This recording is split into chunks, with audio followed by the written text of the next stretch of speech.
The gradient tool lets you create a gradual blend between colors using linear, radial, or freeform gradients. Select an object or an area that you want to fill with gradient. Double-click the gradient tool or press G to open the gradient panel. Choose a gradient type, linear, radial, and freeform.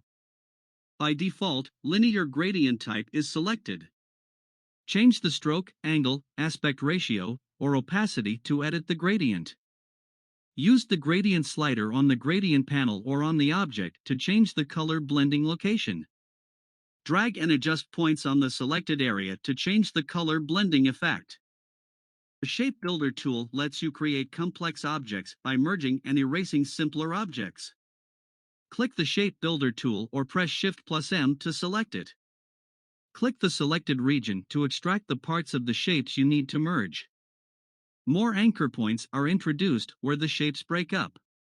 To merge paths and create a shape, drag along the region with the additional anchor points and release the mouse.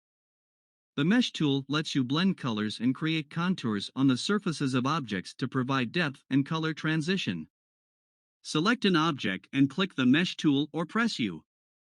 Click within the object to add mesh points. To apply a color to the area between the mesh points, Mesh Patch, select a fill color. Drag the mesh point using the Mesh tool to move it to any position. To delete a mesh point, press and hold Alt, Windows, or Option, macOS, and click the mesh point. Thanks for watching.